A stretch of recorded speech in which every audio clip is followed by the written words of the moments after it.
The state of Sonic the Hedgehog in the year 2022. I'm a Sonic fan, could you tell? And as of now, the franchise is in a spot of saturation we haven't seen in decades. We are in the midst of getting spoiled with things dropping left and right.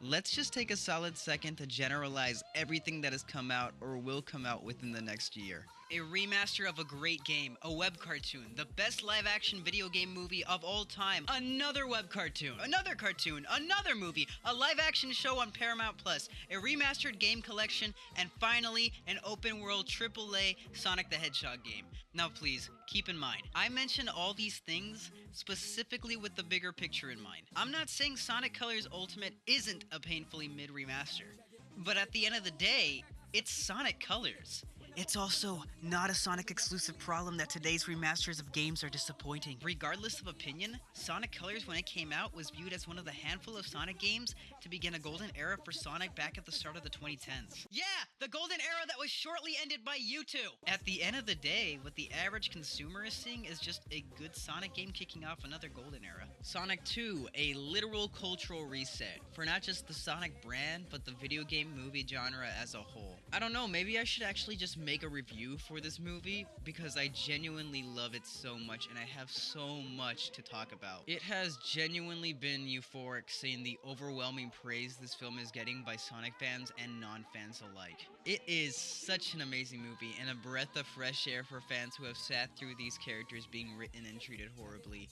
for the past decade. Since then, we've had Sonic 3 announced along with a Knuckles Paramount Plus TV series already in the works, which leads us to now. Sonic Prime, a 3D animated Sonic show coming to Netflix. We haven't seen much about it just yet, minus one teaser and the voice actor for Sonic, and the cast for the first episode. But honestly, that's more than enough for me personally to get excited. The short animation we saw in the teaser was really expressive, stylized, and shows a lot of promise, and I can't even explain to you how happy I am with Devin Mack's Sonic voice. Hearing his voice in this gives me so much nostalgia out of how much he reminds me of Drummond. I'm very happy, guys. Oh my god, I'm so happy!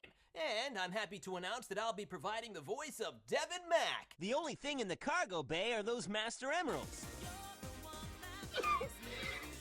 And last, but definitely not least, Sonic Frontiers. The main event for most, if not all Sonic fans right now. This game has all eyes on it, and it makes sense why. For the first time ever, we are getting a Sonic game focused on being an open-world adventure. This is incredibly ambitious. Seriously, this sort of thing has never actually been done before with this franchise, and until they show gameplay, I am incredibly conflicted on what to think. Important note actually, let me just clip in here real quick from the future. I recorded this video during the middle of May. I was under the impression that we'd only get footage shown off during the middle of June, but man, fuck me, I guess, because they literally dropped 2 whole videos full of 7-minute gameplay footage on May 31st and June 3rd, so more work for me, I guess. Now, a lot of things I'm saying in this video still apply, in fact, some parts more so than ever, but I think I should give my general 2 cents on what I think about what we've been shown.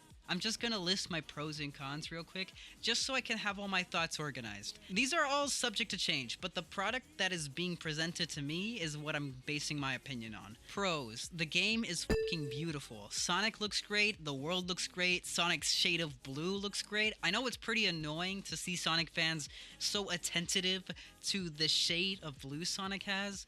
The sickly shade of light blue that was used for Sonic Forces genuinely makes me so nauseous. I'm sorry, I cannot explain it. It just makes me nauseous.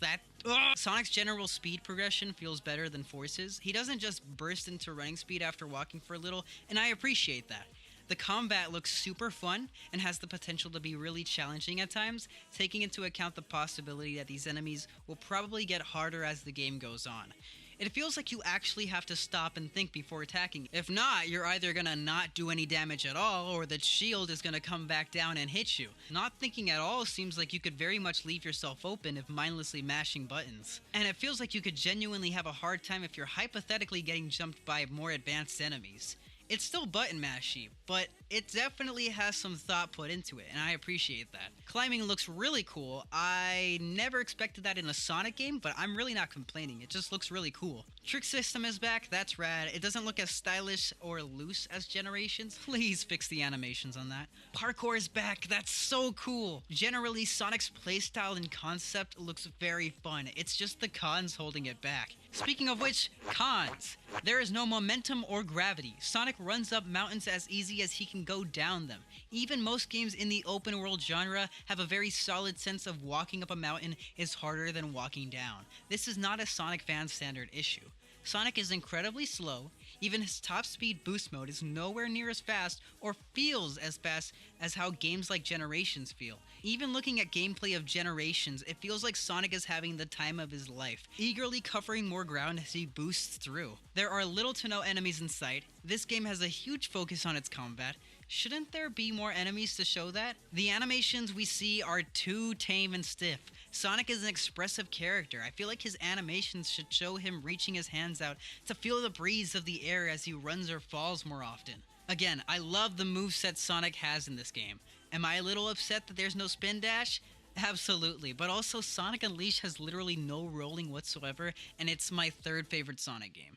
So, you know. I'm not gonna hold this against the game as if the game couldn't be fun without it. I'm not trying to be overly pessimistic or anything. It's really just the fundamental cons that are holding the game back severely for me. And I seriously don't mind if they delayed the game to fix out these issues. I like being optimistic. I promise I only have a few nitpicks with the Sonic franchise, but if you throw something Sonic related at me, I'll probably find something to love about it. Except boom! But it makes perfect sense as to why fans are so incredibly scared about what to expect with Frontiers. Understand that the last time we had this big of a weight gap with a Sonic game presented to us, with this much ambitious edge, we got Sonic Forces. And while I personally like Forces, you have to understand that the game marketed itself as a title bigger than what it actually was. This game has genuinely burned fans really hard, and it should be really easy to understand why. Yeah, this goes out to those folks who keep trying to tell people to stop trying to form opinions because nothing has been revealed yet. There's only 7 minutes of gameplay.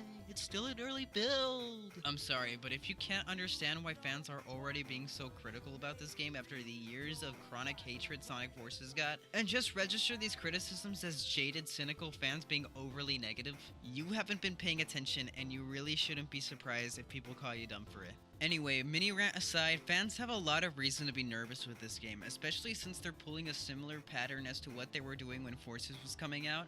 The gaps in between the times they've shown anything is alarming. It almost feels like history is repeating itself. No. Wait. This time around, it's even more terrifying, considering the fact that the movie has given so much momentum to the Sonic brand. This game needs to be really good. The whole Starfall Islands thing, the different environments shown off, enemies, the height of skyscrapers, mysterious voices, Sonic has a new cyberspace looking ability. We haven't seen these types of beats or story elements done or handled genuinely in 13 years. A lot of newer fans these days aren't much older than that. The writer for this game, Ian Flynn, is incredibly capable of delivering this type of narrative. I mean, the guy wrote stuff like this for the comics. It's what I do. Just keep moving, doing good, saving folks, and living as free as the wind. Living by my way. My own way. I'm not worried about him in the slightest. But what I am worried about is... Oh my god, bro. Oh, hell no, man. What the fuck, man? Listen, mandates are needed for any brand or fictional character, period. You need mandates to let writers and license holders know how they should treat your characters. That's fine, okay? These Sega mandates are completely inconsistent with the world leading up to their very creation and do nothing but unnecessarily limit creative freedom entirely. None of these make sense. What do you mean Tails can't go super? He's literally doing it right fucking there! And I really hope Ian Flynn isn't forced to cut important content, story beats, and ideas because corporate Sega is too afraid to go through with a genuinely told story. Ultimately, I just hope it's an amazing game, not just bare bones decently good. We are being presented with an open world Sonic game with loads of ambition similar to that of what we felt with games like Sonic Unleashed. In the gaming climate right now, where we have games like Zelda, Breath of the Wild, Spider-Man PS4, and countless different open-world action games, along with past instances that prove that Sonic as a momentum-based video game character can work beautifully in 3D, there is absolutely no reason for Sonic Frontiers to be simply decent and not have genuine care, ambition, and attention put into how the character plays and the world around him. We even got an official open-world momentum-based Sonic Roblox game following the exact same idea that Frontiers has, and it is being praised to high heaven for how good it feels. Frontiers should give me those exact feelings and more. I also just want to say, Sega hiring fan game devs for projects is such a great idea, and I want to see it more in the future. We saw it with Mania, and we're seeing it here again, and I think if Sega continues to pick out the right fan devs for these things, games like these can happen way more often and less fewer and far between. Am I saying Sega hire this man knowing damn well I'm not a game developer? Yeah, I want Sega to hire competent developers, not folks who drag and drop assets from Sonic games and call it a day. I hope I don't sound too obnoxious, I just want competent people who love this series to work on the games. So, ultimately, where do I stand with the series? I'm not gonna sit here and act like some Sonic tuber from the mid-2010s where I say if the next Sonic game is a critical flop, the series is dead. That's ridiculous. This rat is gonna outlive all of us. But I will say though, I hope Sega already has a plan on what to do with the momentum they've gained so far with the movies, toys, comics, and current game releases. I'm so in love with the levels of saturation Sonic has these days. The last time we sorta had this was way back at the start of the 2010s. Now, I just want the mainline games to meet with that. I want Sonic Frontiers to blow my friggin' mind. If it's nothing special, no need to be dramatic, I literally just won't buy it. But I will be sad. Furthermore, I want to see these characters treated better in a narrative sense. Especially knowing who's doing the writing for this next game. Please, just let him do his thing. Who knows how this next game will turn out. After all, I'm just a guy who makes stop-motion animations on the internet. I just want this franchise to continue to be in this good of a place for a while.